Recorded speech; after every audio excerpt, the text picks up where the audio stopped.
पुनः हमारे बड़े भाई सुयोग यादव जी, कमिश्नर साहब जी क्या भतीजे हैं, जिला पंचायत सदस्य प्रत्याशी वार्ड नंबर 2 धनुपुर ब्लॉक। ये बड़े भाई के द्वारा 1000 रुपए देकर पुनः सम्मानित किया गया। ईश्वर करे कि विजय का तिलक आपके मत्थे पर लगे, यही हमारी दिली कामना है। हर मोड़ पर आप आगे रहे, प्रगति के मोड़ पर परस्पर आप आगे बढ़ते रहे। और ये हमारे बड़े भाई हैं आदित्य पटेल जी, सराय आलम की पवन सजमी से बड़े भाई के द्वारा ये सुंदर माला और 151 रुपया। बहुत बहुत धन्यवाद आशीर्वाद के चारे कि हम अच्छे अपनी कला में कामयाब रहे। बड़ा सुंदर है आप लोग कहानी, बड़ा सुंदर है आप लोग लोकगीत हमने गुरुजी से सुना। राजा सत्यवादी हरिश्चंद्र जी वाह, पहले के समय में छा गुरुजी नाम केवल 2 आदमी के भाबा सुनाई जनता का हो। अच्छा नहीं जनता याद तजे बड़ा बढ़िया काम कर जाओ, आया तजे बड़ा खराब काम कर जाओ। बीच वाले का गिनती कम हो भाई नहीं करो, बीच वाले वैसे बिना काम करे। अच्छा ठीक बा, क्या कहे। बड़ी सुंदर कहानी प्रयागराज की पावन धरती बा और प्रयागराज की पावन सरजमी पर बिरहा के पारखी लोग बैठते हैं। 4 लाइन कवि जी भूमिका के अंदर भाव देते हैं। कैसे गुरु जी?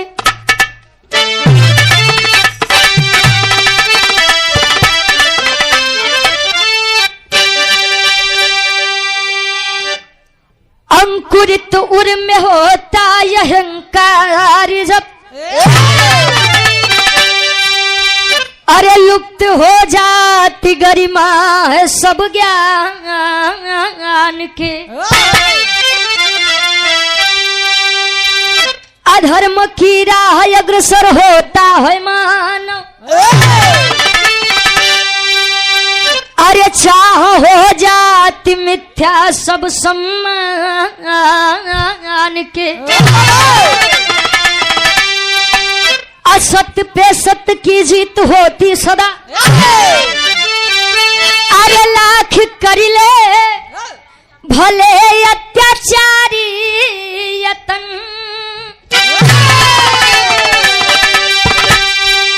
फूटता है घड़ा पाप का एक दिन,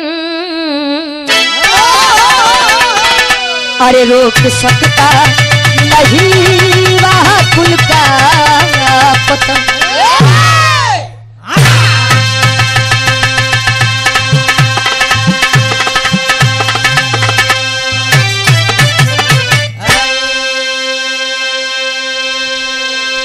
अंकुरित उर में होता है अहंकार जब, लुप्त हो जाती गरिमा है सब ज्ञान की।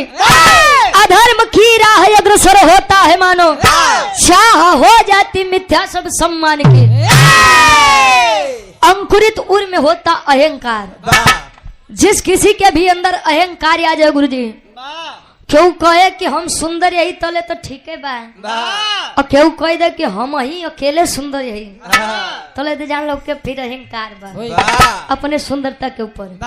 का हो बिरहा में बड़ी सुंदर गजल के भाव कोनो लड़का कोनो आशिक अपने बेवफा सनम मरे कहे। कैसे कहे?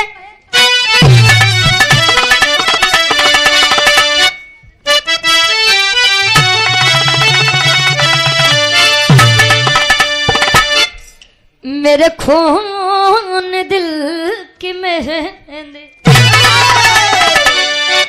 मेरे खून दिल की मेहंदी, हाथों में ना लगाना लगाना मेरे खून।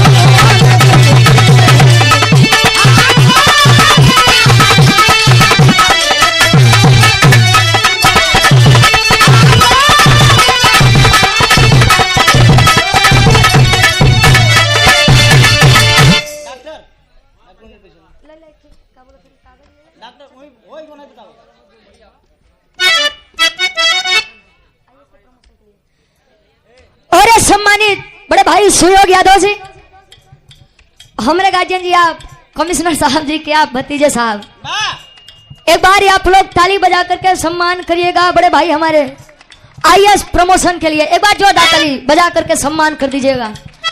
बहुत बहुत धन्यवाद बा। उसे आज के समय में कहूँ उपलब्धि पा जाए गुरुजी। बहुत बड़ बात बा। हाँ बाबा ये गार्जियन जी के द्वारा पुनः हजारों हजार रुपए का सम्मान, बहुत बहुत धन्यवाद। आशीर्वाद के छा रही और 100 रुपए साहब लाल यादव जी ड्राइवर साहब नहट्टी की 5 सजमी से 100 रुपया ड्राइवर साहब, बहुत बहुत धन्यवाद। बाबूजी यादव कोटेदार साहब,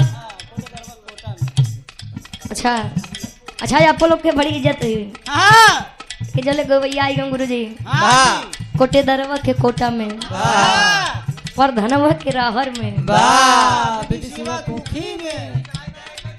अरे वाह, बहुत बहुत धन्यवाद बा। आशीर्वाद के छा रही और सम्मानित प्रयागराज के कृष्ण सुदामा जी के जोड़ी बा। आप सूर्य भान यादव कवि जी और ये मंजू मिश्रा गार्जियन जी, दोनों महान भावों के द्वारा ये 501 रुपए का सम्मान दोनों विभूतियों के द्वारा, बहुत बहुत धन्यवाद भाई। ईश्वर करे कि आप दोनों को जोड़ी ऐसे सलामत रहे, कृष्ण सुदामा वाली जोड़ी।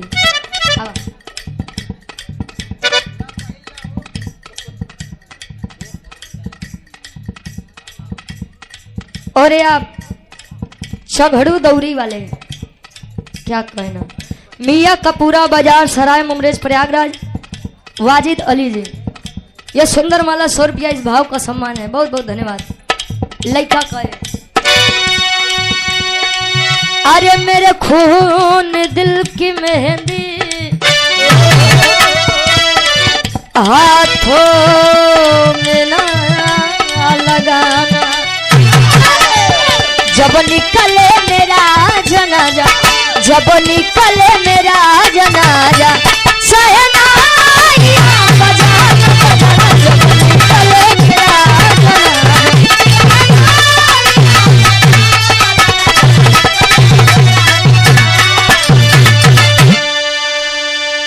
कहे मेरे खून दिल की मेहंदी हाथों में ना लगाना, और जब निकले मेरा जनाजा सहनाइयां तुम बजाना। वाह रे प्रेम, प्रेम का मतलब त्याग भी होता है। नहीं त्याग के समय में गुरुजी हमारे बतोबो है का हो, ऐसे लाल के बड़ी कीमत बा। हाँ हो अरे छोड़ा होके तब से बढ़िया कभी जी फर्ज में लिखा था कैसे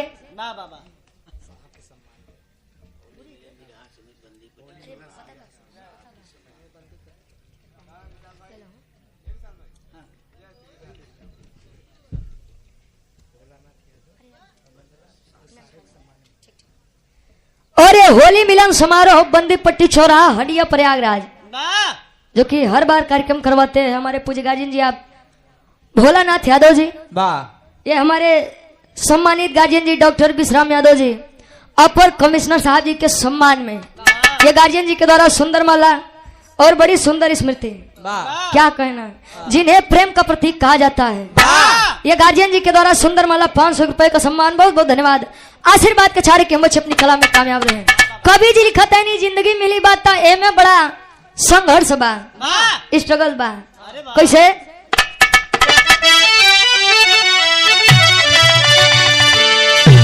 अरे लाखों मुसीबत आए, लाखों मुसीबत आए, उसे हंस कर गले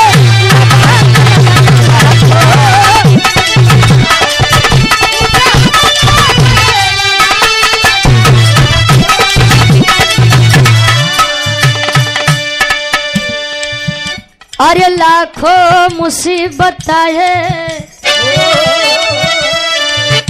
उसे हंस के गले लगाना, कर्मों से हो न विचलित, कर्मों से हो न विचलित, तुम अपना फर्ज से हो न विचलित।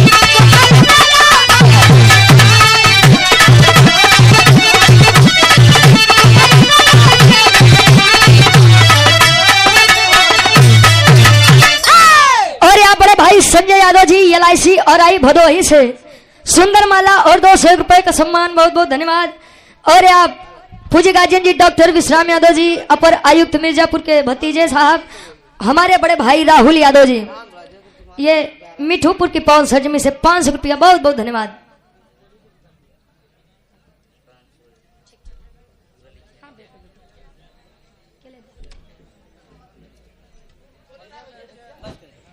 और आप ज्ञानेंद्र कुमार यादव जी एडवोकेट साहब, अज्ञान कंस्ट्रक्शन चक आजीज बीरापुर, और ये रमा शंकर पटेल मंदिर प्रधान हमारे गार्जियन जी के द्वारा चक आजीज बीरापुर वाया सुंदर माला 500 रुपया, बहुत बहुत धन्यवाद। और सम्मानित गार्जियन जी, अरे क्या कहना, ब्रिजलाल यादव जी हमारे प्रधान साहब, ना ना यहाँ रहा था भूसोला भदोही की पाव सजमी से अभी हाल ही में कार्यक्रम हुआ था हमारे प्रधान जी के द्वारा, ये सुंदर माला 500 रुपया, बहुत बहुत धन्यवाद। और ये हमारे बड़े भाई कोटेदार साहब, बाबूजी यादव कोटेदार साहब, हंडिया प्रयागराज, 100 रुपया, बहुत बहुत धन्यवाद। कहे लाखों मुसीबत आए उसे हंसकर गले लगाना, और कर्मों से होना विचलित तुम्हें अपना फर्ज निभाना। एक बात बड़ी सुंदर और प्यारी लगी थी रावण की। अंत समय उन्होंने कहा था कि रावण मर सकता है लेकिन रावण झुक नहीं सकता है। यह जिंदगी केवल एक बार मिलती है और डर डर के जीने वाले इस जिंदगी में ना जाने कितनी बार मरते हैं, लेकिन निडर होकर के जो जीते हैं वो जिंदगी में केवल एक ही बार मरते हैं, वो भी अपनी मौत पर मरते हैं। कहा गुरु जी, ऐसे कहानी का शुरुआत कैसे,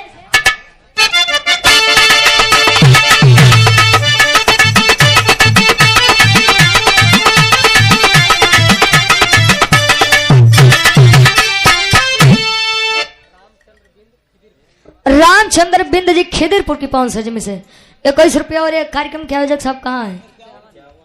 अच्छा 51 रुपया, बहुत बहुत धन्यवाद। आशीर्वाद के चारी कार्यक्रम आयोजक साहब जी जहां भी हो थोड़ा चाय की व्यवस्था करवा दीजिए आदरणीय गुरु जी के लिए। और Shubham Bhojanalaya and family restaurant proprietor Shiv Prakash Patel उर्फ दादा, अरे क्या कहना, ये हमारे शिव प्रकाश पटेल दादा जी के द्वारा ये 200 रुपए का सम्मान, बहुत बहुत धन्यवाद। कहानी की शुरुआत बकश है, होता समय बलवान वेद शास्त्र बताते, होता समय बलवान वेद शास्त्र बताते, होती उन्हीं की जीत जो पग आगे बढ़ाते।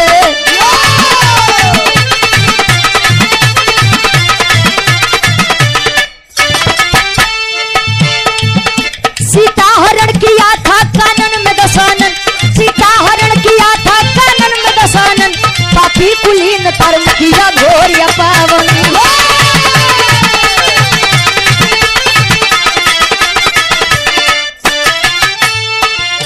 कपिदल के साथ सागर तट पे आए खरारी, कपिदल के साथ सागर तट पे आए खरारी, कपिदल के साथ सागर तट पे आए खरारी, कपिदल के साथ सागर तट पे आए खरारी, सुलेंगे खपना की राम तो यारी।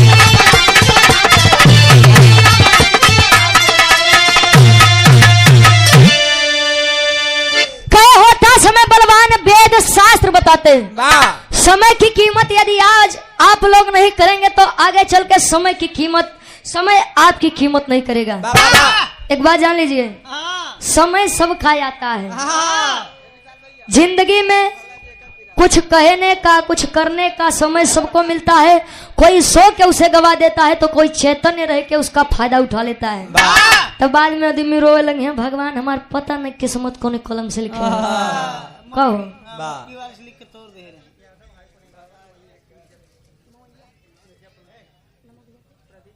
प्रदीप यादव जी एडवोकेट साहब, हाई कोर्ट प्रयागराज, मवैया मिर्जापुर, ये हमारे बड़े भाई के द्वारा सुंदर माला 500 रुपया, बहुत बहुत धन्यवाद। बहुत भैया रुक जा, कहानी का तनी आप लोग समझ ला।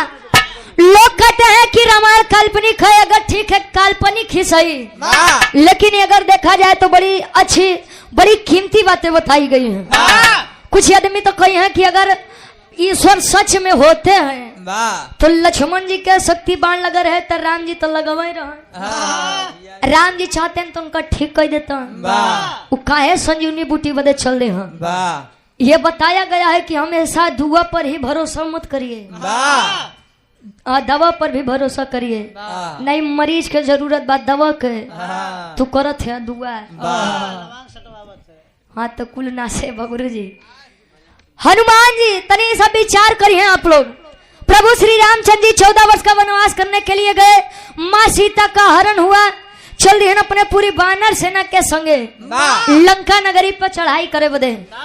तले राम जी हनुमान जी से कहें बेटा हनुमान अब तो लंका नगरी के नाश होई रावण के विनाश तो होई। हम चाहत यही कि रावण के अंत करे से पहले अपने आराध्य यानी भगवान भोलेनाथ के तनी पूजा अर्चना विनती इबादत हो जाओ। कहा तुम कैसे एक लाइन गीत लगत बा आदरणीय हमारे गुरुजी वाली तरज लगत बा कैसे। अरे बाप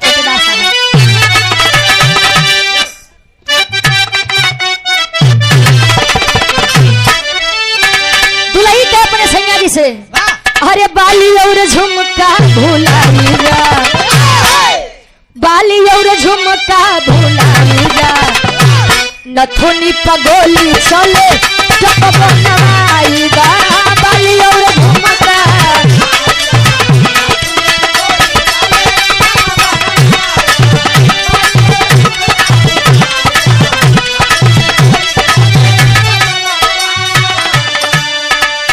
हनुमान जी से प्रभु श्री रामचंद्र जी कह रहे हैं क्या कहे मनवा के मनसा पुराई द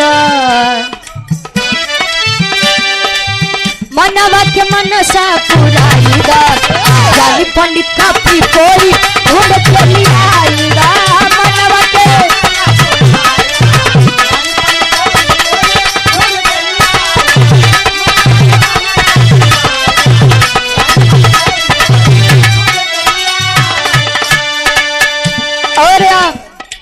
हफीज अहमद जी पूर्व प्रधान साहब जिला सचिव समाजवादी पार्टी गंगा पार प्रयागराज कार्यालय हाजी इसरार मार्केट पहाड़पुर चौराहा और निवास है पहाड़पुर धनुपुर विधानसभा 257 प्रतापपुर। ये गार्जियन जी के द्वारा 200 रुपया भैया के सलाम कबूल हो धन्यवाद। बात राम जी कहे सामर्थ्य तोहरा में बाटे कपिराई अनुष्ठान विप्र जी से देता करवाई अनुष्ठान विप्र जी से देता करवाई।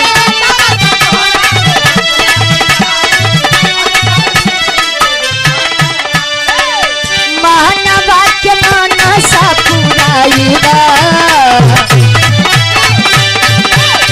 मानवा के मनसा पुराईगा यानी पंडित की गोली ढूंढ के लियाईगा।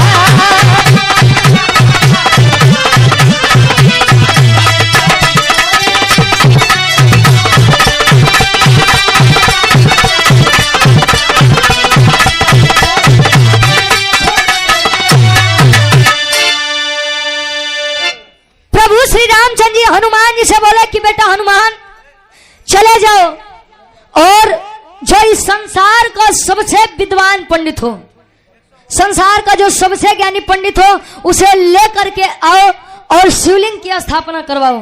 प्रभु श्री रामचंद्र जी की बात मान के हनुमान जी कहे कि स्वामी हम नहीं जाओ हमके यारे रुके दा हम आपके सेवा सत्कार करब केहू और के भेज दा।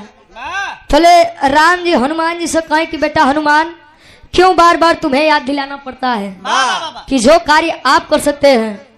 ए भैया चुप रहा थोड़ा सा। ये diamond hotel and restaurant Semri वारी रोड प्रतापपुर हडिया प्रयागराज बहुत बहुत धन्यवाद बा हमरे बड़का भैया 200 रुपया। अच्छा ठीक है बा बहुत बहुत धन्यवाद। कहे कि स्वामी बार बार हम ही क्यों जाएं। अब राम जी कहे कि बेटा हनुमान जो कार्य आप कर सकते हो ये हमारे पूरी सेना में क्यों नहीं कह सकत। लोग बतावे कि हनुमान जी क्यों कर बल याद दिया के पड़त हो कहो। अरे लाल जी यादव कोटेदार साहब अच्छा बाबूजी यादव कोटेदार 100 रुपये भैया तनी के रुक जा। अब यार हनुमान जी चल दिया अच्छा उड़ान भरे पहुंचो तन कहा ब्रह्मलोक ब्रह्मा जी के पास। ब्रह्मा जी कुछ देरी बाद जब अपने ध्यान से मस्त भय उठे कहे बेटा हनुमान पवन पुत्र यहाँ पर कैसे आना हुआ। हनुमान जी लगा देखा कहे स्वामी वैसे तो सब ठीक है बा लेकिन बड़ा इच्छा लेके आप लगे आए ही। कौन इच्छा। कहे कि स्वामी हमारे शिवलिंग की स्थापना करना चाहते हैं। उन्होंने कहा है कि जाइए जो संसार का सबसे विद्वान पंडित हो उसे लेकर आइए इसीलिए मैं आपके पास आया हूँ। ब्रह्मा जी कहें कि ओ हो बेटा हनुमान, तब तो गलत जगह आ गए हो। काहे बदे? कहे कि संसार का सबसे विद्वान पंडित मैं नहीं कोई और है। काहे? सृष्टि के रचयिता आप है, तो आपसे बड़ा विद्वान पंडित के जन्म ले लिए। कहे कि देखिए संसार का सबसे विद्वान पंडित कोई और नहीं बल्कि हमार पनाती रावण है। अब हनुमान जी लगे देखे ब्रह्मा जी के, ब्रह्मा जी पागल हो गया का उन्हीं से तो युद्ध फना बा। माई सीता का नहीं लेके चल दी हन और तू कहते है कि हम रावण लगे चल जाई, कदापि नहीं। लौटत है राम जी, तले राम जी देख के हनुमान जी से एक बात कहे, का कहीं टेरी के भाव लगत बा।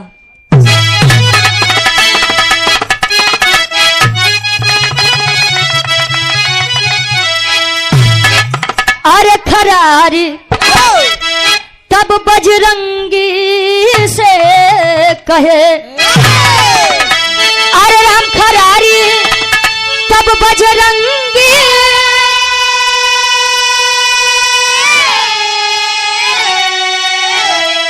अरे खरारी तब बजरंगी से कहे, अरे तलंका पति दशानन के लावा बलकारी बलकारी बलकारी कहे लंका पति दशानन के अलावा बलकारी खरारी तब बजरंगी से कहे। चले हैं हनुमान जी राम जी के पास। राम जी कहे हनुमान ब्रह्मा जी कहाँ हैं? कहे स्वामी ब्रह्मा जी नहीं आए। क्यों? उन्होंने कहा कि संसार को सबसे विद्वान पंडित कोई और नहीं बल्कि रावण है। कहे तब का करे यहाँ चली आया, खाए बदे यहाँ चली आया। अच्छा भाड़ा किराया तो ही देते रहा समय में।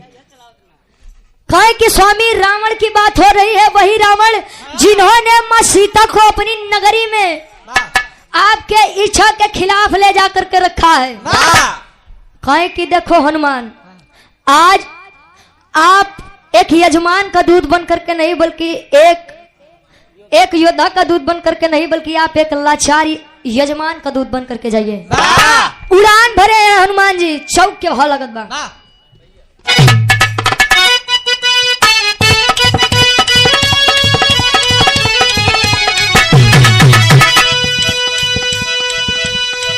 भूले आवारा जी 7.5 20 रुपया बहुत बहुत धन्यवाद। कहे चले राम को शीश झुका के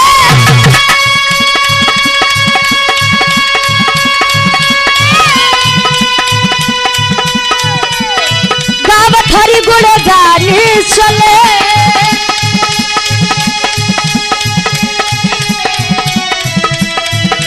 चले भक्त श्री रामचंद्र के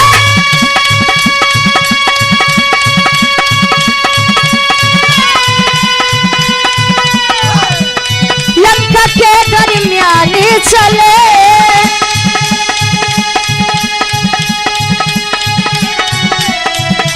चले काज हरि हित में करण को, चले काज हरि हित में करण को पवन पुत्र हनुमान चले।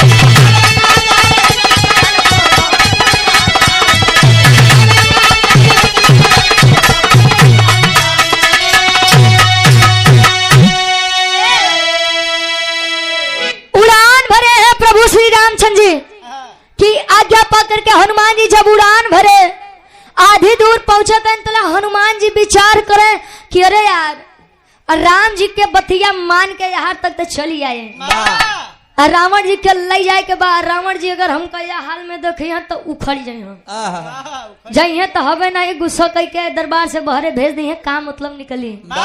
अच्छा लंका नगरी में जले पहुंचे तले कहे कि एक काम करी भेष हवाई बदल ले। अरे अपन अगर रूप बदल ले गुरुजी तो ना ही पहचानी है आ ना ही गुस्से है आ ना ही आवे बदे मना करी। अच्छा हनुमान जी पहुंचे, वृद्ध इंसान यानी बुढ़वा आदमी का रूप लेके लाठी हाथ में लिए हिलत कापत बस करो हाँ ढेर मत उनके परेशान करा। और पुनः हमारे बड़े भाई सुयोग यादव जी पुत्र तारा शंकर यादव जी और ये हमारे पूज्य गार्जियन जी एडीएम साहब जी के आप भतीजे साहब, ये पुनः से बड़े भाई के द्वारा 1000 रुपए का सम्मान बहुत बहुत धन्यवाद आशीर्वाद के चाह रहे हैं। अच्छा बुढ़वा आदमी के रूप लेके पहुंचे कहे भैया दरबारी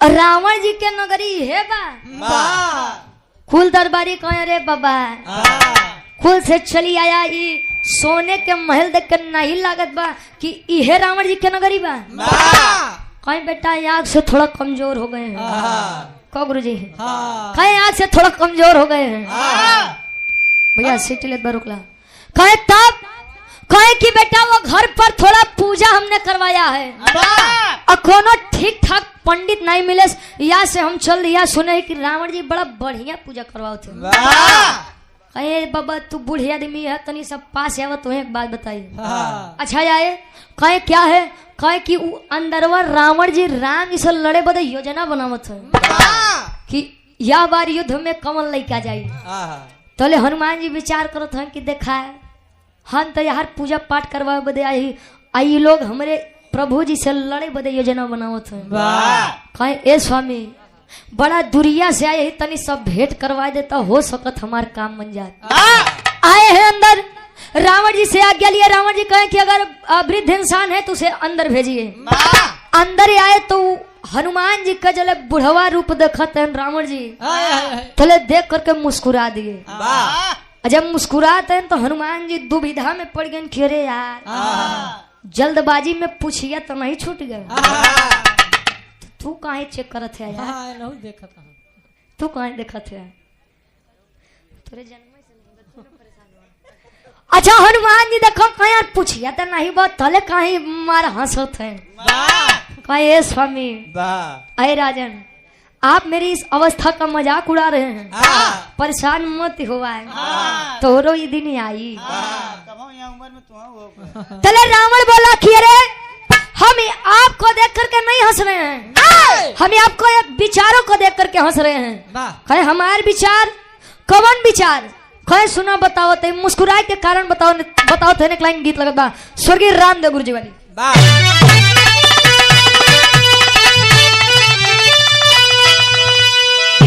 अरे तो झुलनिया के गुजवा अरे झुलनिया के गुजवा अरे टूटल ये राजा अरे जमनिया से गड़िया छूटल ये राजा जमनिया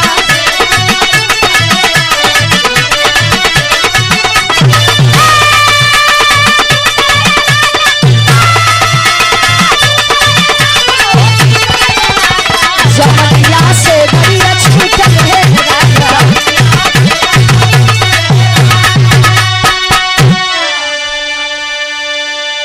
ध्यान देंगे बीच सभा में वो वृद्ध रूपी हनुमान को देख करके आज रावण जी पूरे महफिल में कहे क्या कहे अरे तो बोला दशानन अरे बोला दशानन हे हनुमानियावा तोहार पूछिया कहाँ बा हमको बतावा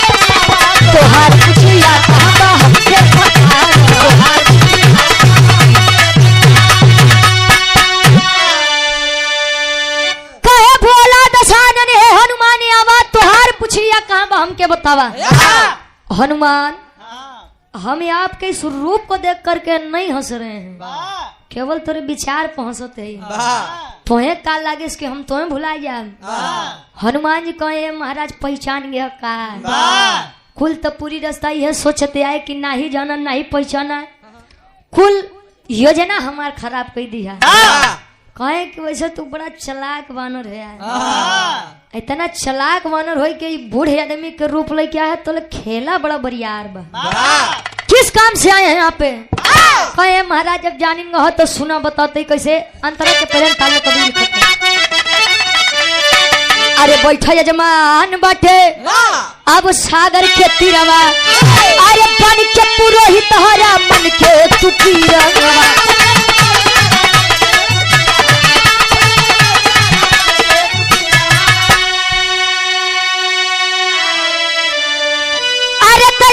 आप शिवलिंग के, अरे आप शिवलिंग के पूजा करावा, तोहार पूछिया कहवा हमके बतावा।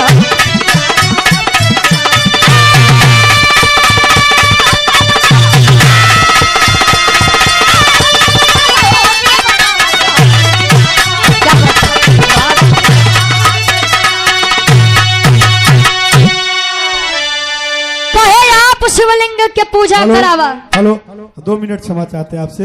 हमारे बीच में प्रदीप यादव वरिष्ठ अधिवक्ता मान ना भैया तू जी मनावा ना बिरहा खराब हो जाए हमारे।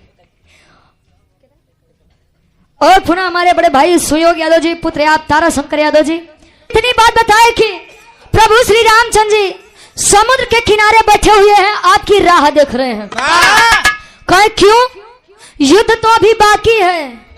रावण जी ई बतिया तले कहे, हनुमान जी कहे स्वामी हमेशा झगड़े लड़ाई सोचत है, कबो कुछ ही अच्छा काम सोचला। कहे कौन काम? कहे कि वो स्वामी हमारे शिवलिंग की स्थापना कराना चाहते हैं, इसीलिए आइए चलिए और चल करके शिवलिंग की स्थापना करवाइए। कहे कि पागल हो गए हो, दिमाग खराब है, मैं कदापि नहीं जाऊंगा। अच्छा मंदोदरी जी इतनी बतिया सुने, स्वामी से मनावन करत है कि स्वामी इतना दिन से कहा था कि सीता के चली या छोड़ी आवा, नहीं मानत है। आज हमारी एक बात मान ला, खाली एक बात। कौन बात बा? एक लाइन गीत लगत गुरु जी।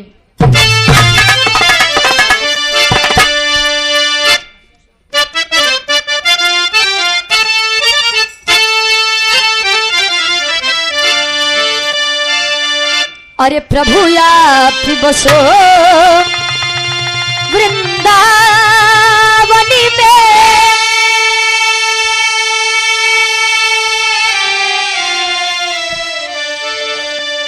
अरे प्रभु या बसो वृंदावनी में, मेरी उम्र बीत गई गोकुल रहो, मेरी उम्र बीत गई गोकुल।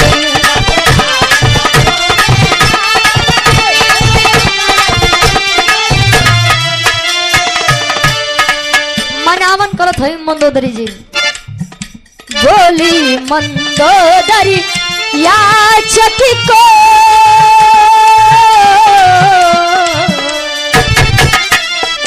बोली मंदोदरी याचक को, खाली लो दादा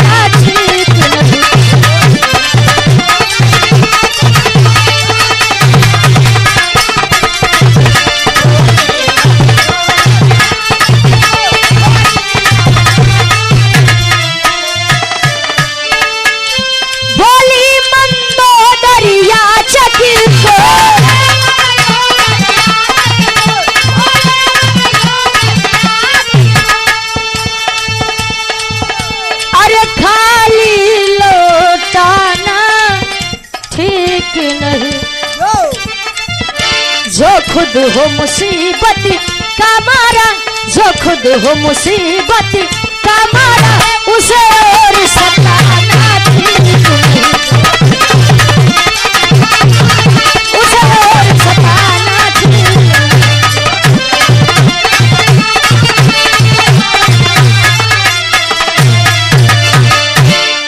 कहे जो खुद हो मुसीबत का मारा, उसे और सताना ठीक नहीं है। ए स्वामी वेद शास्त्र में भी लिखा गया है कि अतिथि देवो भव, मेहमान भगवान के समान होता है। अगर आज हनुमान जी यहाँ पर विनम्र भाव से आए हैं तो चले जाइए। अच्छा उठान रावण जी अपन पोथी पतर है। अच्छा चल रही है, कहाँ जाना था? उस समुद्र के किनारे। और ये पुणे से हमारे गार्जियन जी भूसौला भदोही क्या हमारे ग्राम प्रधान साहब सम्मानित आप श्री ब्रिजलाल यादव जी सुंदर माला 500 रुपया पुनः देकर सम्मान किया, बहुत बहुत धन्यवाद बा। अच्छा पहुंचिए, आज आमने सामने राम और रावण जी बैठे हैं। रावण जी देखे राम जी के, राम जी देखे रावण के। राम जी मन में विचार करें कुछ बोले, और रावण जी विचार करें कि राम कुछ बोले। तले रावण जी कहें ए स्वामी कुछ बोला, आप कुछ बोला। राम जी कहें कि ए स्वामी आप पुरोहित आदमी आप कुछ बोल रहा है। कहें ठीक है बताओ तुम कौन हो? कहे जिसे इनका पते नहीं बा कि हम के यही। कहे कहाँ से आए हो, क्या दिक्कत है और इस वन में क्यों भटक रहे हो और समुद्र के किनारे क्या कर रहे हो। राम जी कहे तुम्हें नहीं पता बा जो हम पूछा थे। कहे कि जेतना पूछी उतने बतावा। कहे महाराज हम अयोध्या नगरी से आए हैं। अयोध्या नगरी के राजा दशरथ के ज्येष्ठ पुत्र राम हैं। 14 वर्ष का वनवास करने के लिए हम इस जंगल में आए थे पत्नी सीते के साथ, छोटे भाई लक्ष्मण के साथ। लेकिन वह दुष्ट रावण मेरी पत्नी सीते को ले जाकर के अपनी लंका नगरी में रख लिया। रावण जी कहनो हो ये तो बड़ी गलत बात बा। वही किए स्वामी आज हम पुरोहित बने हैं। अच्छा पुरोहित का मतलब ही यही होता है जो यजमान का पूरा हित सोचे। कहे आज हम पुरोहित बने हैं, जो भी इच्छा हो मांग लीजिए। राम जी कहे जवन मांगत थोन दे बा। हाँ दे कहे तो मांगत है कैसे बिरहा के आखिरी तरस लगत बा। और आप सम्मानित बाबूजी यादव कोटेदार साहब, कनकपुर हंडिया प्रयागराज से 100 रुपया, बहुत बहुत धन्यवाद। आखिरी तरस बा कोनो पान बेचे वाली कहे कैसे।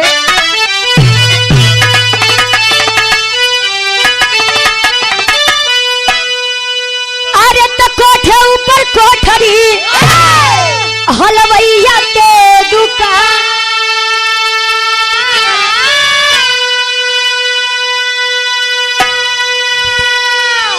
अरे हाथ से लड्डू छूट गया, अरे पनवरिया मारे अरे पनावा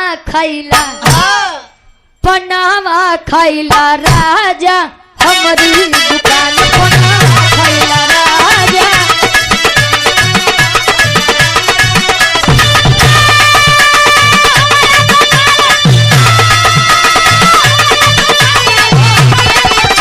पनावा खैला राजा हमारी दुकान।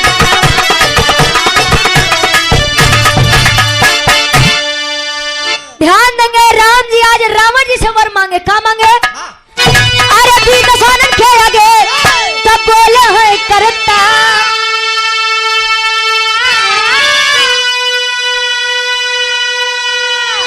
अरे ये लालसा दिल में बटे कर मंत्र उच्चार। ए स्वामी अरे तो ले लंका पति के हम गर्दन उतार। ले लंका पति के हम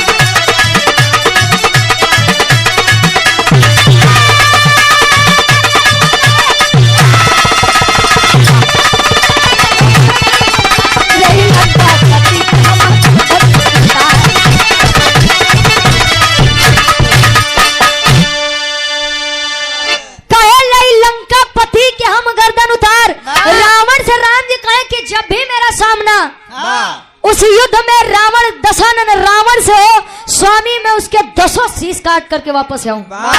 रावण बोले एवं मस्तु ऐसा ही होगा और कुछ चाहिए। कहे कि स्वामी जवन मांगा बिहार देबा। कहे कि जब अपन इच्छा मृत्यु के वरदान दे दिया और का दे में संकोच बा। जवन इच्छा हो मांगला मांगत है एक वरदान और कैसे।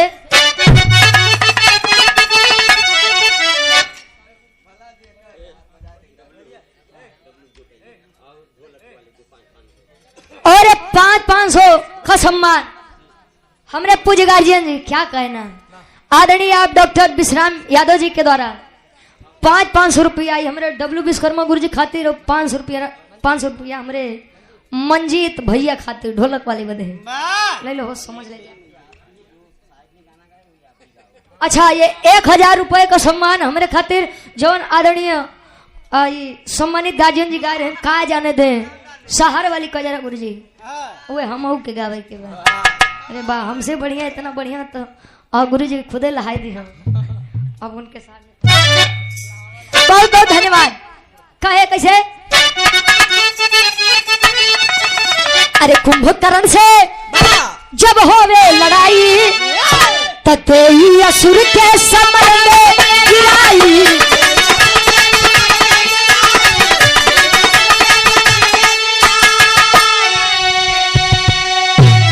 अरे रणवा में लक्ष्मण के ना हो हारे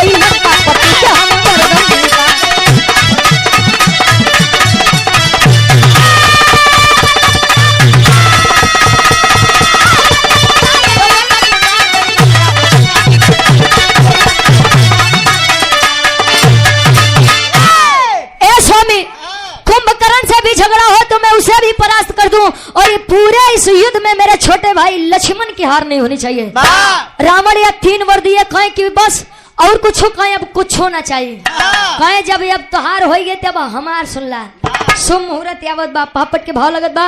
और ये हमारे कमिश्नर साहब हमरे गार्जियन जी के द्वारा 500 रुपया हमरे ई राजेश गुरु जी खातिर और 500 रुपया हमरे सूरज भैया खातिर और 1000 रुपये देकर सम्मान किया गया हमारे विजय लाल यादव गुरु जी का। बहुत बहुत धन्यवाद। एक बार गार्जियन जी के नाम पे जोरदार ताली बजा के स्वागत और सम्मान कर दीजिए। बाहर कोटेदार साहब भैया पापट के भाव लगत कुछ गुरु जी।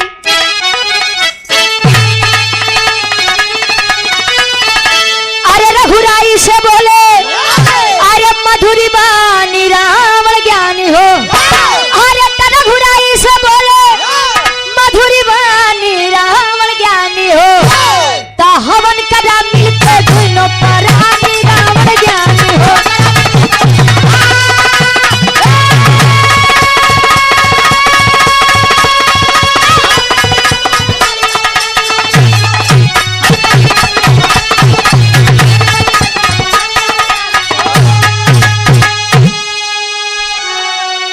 अशोक वाटिका गए दशानन सीता को ले आए हो।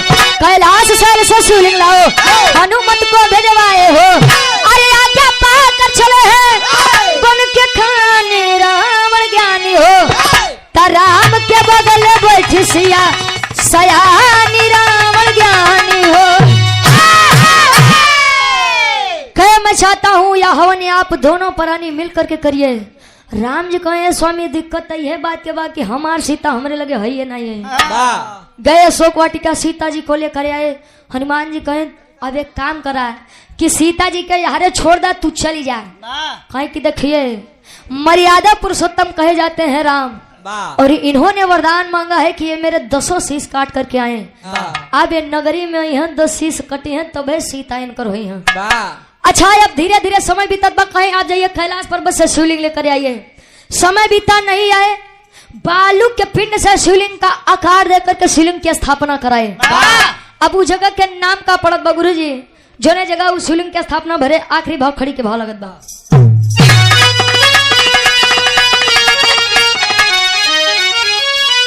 अरे तहिले नाही पिंड वीर दशरथ भी हसे। अरे तकरी रघुबर लड़ई जा समर में हम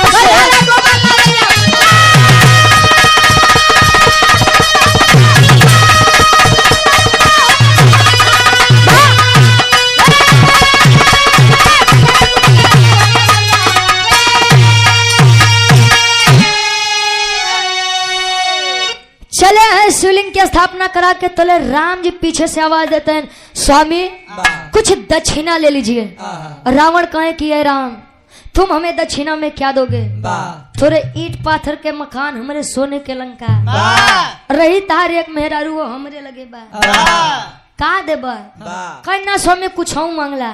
कहे ठीक बा कुछ देवे के चाहता तो सुना जब हमारे नगरी में आया युद्ध करना हमसे मैं मरूं जीऊं ये बात की बात है लेकिन अगर मेरी नगरी में एक वीर भी बच गया तो सीता को लेकर के मत आइएगा। कहे ए मस्तू स्वामी मैं ऐसा ही करूंगा। अब भाई रावण के तो घमंड रहे कि 1 लाख पूत 1.25 लाख नाती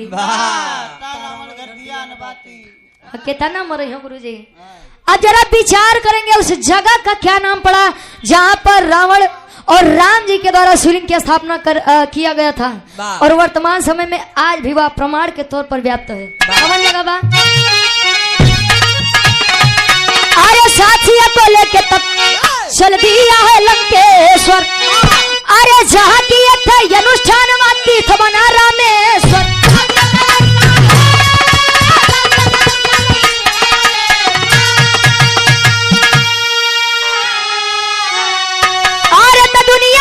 दर्शन समर में हमसे अरे तकरी रघुबर लड़ैया समर में हम। आज भी वह जगह व्याप्त है समुद्र के किनारे जिसे रामेश्वरम धाम कहा जाता है। जब भी लोग अपने पुरखों का तरन तार करने जाते हैं तो 4 धाम में एक धाम यहाँ भी है रामेश्वरम धाम जहाँ भारत का आखिरी छोर है और वहां से लंका नगरी ज्यादा दूर नहीं है। आखिरी में खानदान के परिचय बा। अब गुरु बिहारी गुजरेश गुरु रामलाल मुर्मा का अरे स्वर्ग से चंद का कवि बच्चन का विजय पता का हो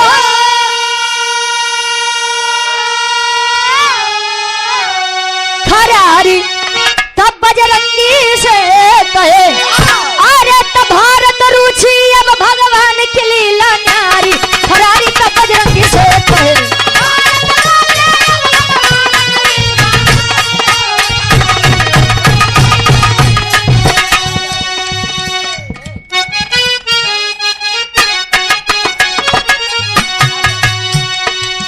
राजा मनाई राजा हो तो अरे रतिया में हमारे न लागयो आई राजा हो का हो अरे वाह अरे रतिया में हमारे न लागयो आई राजा हो तो कैसे मनाई राजा हो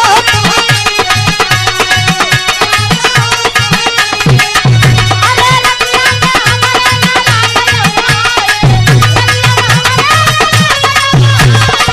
दुल्हा हो तो कैसे मनाई रजऊ हो तो बीतबल पनवा तयाई गे जवानी बीतबल पनवा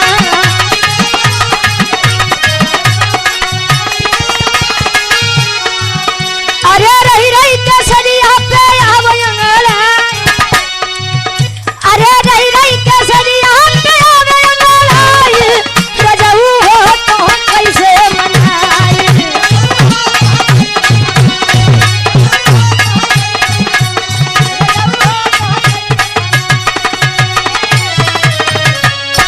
बहुत बहुत धन्यवाद।